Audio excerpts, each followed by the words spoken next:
जय श्री राम दोस्तों, स्वागत है आपका रामचरितमानस कथा में। पिछले भाग में हमने देखा कि दशरथ जी बारात लेके जनकपुर पहुंच गए हैं। उनकी दिव्य व्यवस्था की गई है रहने की, और उनको देख करके सब नर नारी इकट्ठे होकर के सब उनकी चर्चा कर रहे हैं। क्या चर्चा कर रहे हैं और आगे क्या होता है ये कहेंगे आज के प्रसंग में। चलिए शुरू करते हैं आज की कथा। जनक सुकृत मूरति भय देहि, दशरथ सुकृत राम धर देहि। इन सम काहुन शिव अवराधे, काहुन इन समान फल लादे। जो जनक जी के पुण्य हैं उनकी मूर्ति जानकी जी हैं, और दशरथ जी के जो पुण्य हैं वो पूरे देह धारण शरीर धारण करके भगवान श्री राम जी हैं। और इन दोनों राजाओं के समान किसी ने भी शिव जी की आराधना नहीं की, और न तो इनके समान किसी ने फल ही पाया। इन सम कौन भयउ जग माही, है नहीं कतहु नाही। हम सब सकल सुकृत कै राशि, भय जग जनमी जनकपुर वासी। इस तरह से जो जनकपुर के निवासी बात कर रहे हैं, जैसे दशरथ और जनक जी के बारे में बात किए, और बोल रहे हैं कि इनके समान जगत में न तो कोई हुआ है, न कहीं है, और न कभी होने वाला है। हम सब जो जनकवासी हैं, हम लोग भी अपने संपूर्ण पुण्यों की राशि हैं, जो कि इस संसार में इस समय जन्म लेकर जनकपुर के निवासी बने हुए हैं। जिन जान की राम छवि देखी, को सुकृति हम सहर्ष सेखी। पुनि देखब रघुबीर बियाहू, लेब बलि विधि लोचन लाहू। और जनकपुर निवासी कहते हैं कि जिन्होंने जानकी जी और श्री रामचंद्र जी की देखी है, ये ऐसे हम जनकवासी धन्य हैं जो कि यहाँ पे जन्म लिए हैं। और हमारे सरीखा विशेष पुण्यवान और कौन होगा, ऐसा हो अगर और कोई हो ही नहीं सकता। हम लोग जो कि भगवान राम और सीता जी का विवाह देखेंगे और भली भांति अपने नेत्रों का लाभ लेंगे। कहीं परस पर कोकिल बयनी, यही बियाह बड़ लाभ सुनैनी। बड़े भाग विधि बात बनाई, नयन अतीत हुई हैं दो भाई। ये जो कोयल के समान मधुर बोलने वाली स्त्रियां आपस में कह रही हैं कि हे सुंदर नेत्रों वाली, इस विवाह के बहुत ही लाभ हैं, और बड़े भाग्य से विधाता ने यह सब बात बना दी है। ये दोनों भाई हमारे नेत्रों के अतिथि हुआ करेंगे। शादी होने के बाद, विवाह के बाद भी हमें यहाँ पर आया करेंगे और हम लोगों को दर्शन दिया करेंगे। बारही बार स्नेह बस जनक बुलाऊ बसी, लेन आई है बंधु दो कोटि काम कमनीय। सब स्त्रियां कह रही हैं कि जनक जी बड़े प्रेम से बार बार सीता जी को बुलाएंगे, और इस तरह से हम लोग करोड़ों कामदेवों के समान सुंदर दोनों भाई को सीता जी को लेने जब आया करेंगे तब हम देखेंगे। विविध भांति हुई हैं पहुनाई, प्रिय नकाई अस सासुर माई। तब तब राम लखन ही नहारी, हुई हैं सब पुर लोग सुखारी। जब भी वो विदा कराने दोनों भाई आया करेंगे, तब हम अनेक प्रकार से उनकी पहुनाई करेंगे, उनकी खातिरदारी करेंगी। सखी ऐसी ससुराल किसे प्यारी नहीं होगी, इसलिए वो आएंगे ही। और जब आएंगे तब हम सब नगर निवासी श्री राम लक्ष्मण को देख देख करके सुख पाएंगे। सखी जस राम लखन कर जोटा, तैसई भूप संग दुई ठोटा। श्याम गौर सब अंग सुहाए, ते सब कहीं देख जे आए।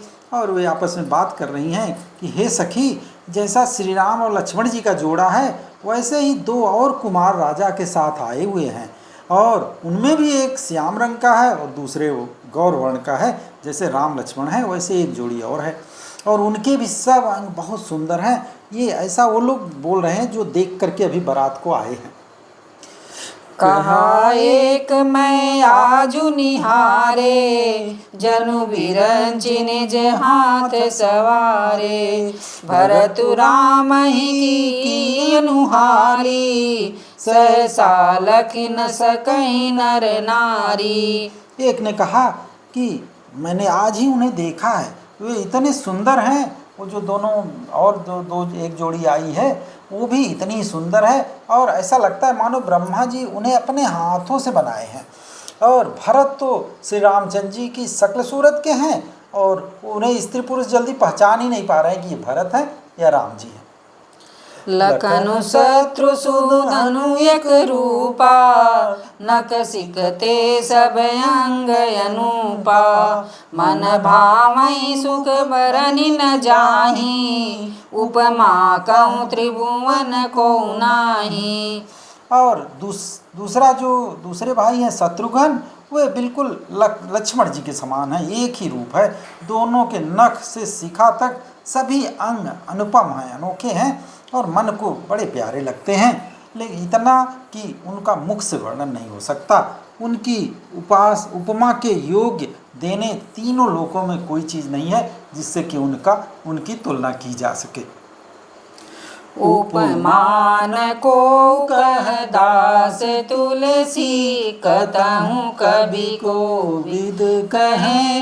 बल विनय विद्याशील शोभा, सिंधु इन से अइहें। पुर नारी सकल पसारिया, चंचल विधि बचन सुनावही। ब्याई हूँ चारिउ भाई, पुर हम सुमंगल गावही। दास तुलसी जी कह रहे हैं, कवि और कोविद विद्वान सब कहते हैं कि इनकी उपमा कहीं कोई नहीं है। ये जो चारों भाई हैं, बल विनय विद्याशील और शोभा के समुद्र इनके समान ये ही हैं। जनकपुर की सब स्त्रियां आंचल फैला करके विधाता को यह विनती सुनाती हैं कि चारों भाइयों का विवाह इसी नगर में हो जाए, और हम सब हमेशा सुंदर सुंदर मंगल गीत गाएं। कहीं परस्पर नारी, बारी बिलोचन पुलक तन। सखी सब करब पुरारी, पुण्य पयो निधि भूप दो। आपस में सभी नारियां परस्पर पुलकित होकर के आंसू नेत्रों में भर करके कह रही हैं कि हे सखी, दोनों राजा दशरथ और जनक पुण्य के समुद्र हैं, और भगवान शंकर जी सब की इच्छा पूरी करेंगे। यानी इन चारों का भी विवाह अगर यहाँ हो जाएगा तो बड़ा अच्छा ही होगा, बड़ा ही सगुन होगा। यही विधि सकल मनोरथ करही, आनंद उमगी उमगी उर भरही। जे नृपसिय स्वयंवर आए, देखी बंधु सब तिन सुख पाए।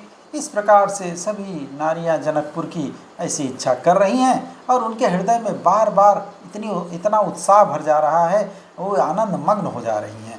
सीता जी के स्वयंवर में जो राजा आए थे, उन्होंने भी चारों भाइयों को देख करके बड़ा ही आनंद पाया। कहत राम जसु बिसद विशाला, निज निज भवन गए महिपाला। गए बीति कछु दिन यही भांति, प्रमुदित पुर जन सकल बराती। श्री रामचंद्र जी का निर्मल और महान यश कहते हुए राजा लोग जो अपने अपने घर चले गए, और इस प्रकार कुछ दिन और बीत गया, क्योंकि बारात समय से पहले आ गई थी, तो अभी इंतजार हो रहा था शुभ घड़ी का। जनकपुर निवासी और बाराती सब देख देख करके बारात को बड़े आनंदित हो रहे हैं। मंगल मूल लगन दिन आवा, हिम ऋतु अगहनु मास सुहावा। ग्रह तिथि नखतु जोग बर बारू लगन सोधि विधि कीन विचारू। और फिर मंगलों का मूल लगन का दिन आ गया, शादी विवाह का दिन आ गया। हेमंत ऋतु और सुहावना अगहन का महीना था। ग्रह तिथि नक्षत्र योग और बार सब श्रेष्ठ थे। उस मुहूर्त को देख करके ब्रह्मा जी ने उस पर विचार किया। पठै दिनी नारद सन सोई गनि जनक के गन कन जोई। सुनी सकल लोगन यह बाता कहीं ज्योतिषी आई विधाता। फिर ब्रह्मा जी ने विचार करके जो लग्न निकाला शुभ मुहूर्त, वो नारद जी के हाथों जनक जी के यहाँ भेज दिया। और जनक जी को ज्योतिषियों ने भी वही गणना करके रखी थी, वही निकाल के रखा था कि यही मुहूर्त है जिसमें कि भगवान राम और सीता जी की शादी होगी। जब यह बात सब लोगों ने सुनी तो कहने लगे कि यहाँ के ज्योतिषी भी ब्रह्मा ही हैं, जो ब्रह्मा जी ने भेजा वही यहाँ के ज्योतिषी भी निकाल के रखे। धेनु धूरि बेला विमल सकल सुमंगल मूल विप्रन कहु विदेह सन जानि सगुन अनुकूल। निर्मल और सभी सुंदर मंगलों की मूल गोधूल की पवित्र बेला आ गई और अनुकूल जो सगुन होने लगे, यह जानकर ब्राह्मणों ने जनक जी से कहा। क्या कहा ये जो है हम कहेंगे अगले भाग में, और सीता जी के विवाह का भी वर्णन अगले भाग में करेंगे। आज के लिए बस इतना ही। तब तक प्रेम से बोलिए सियावल चंद्र की जय, पवन सुत हनुमान की जय, उमापति महादेव की जय, राधावर कृष्ण चंद्र की जय। ठीक है।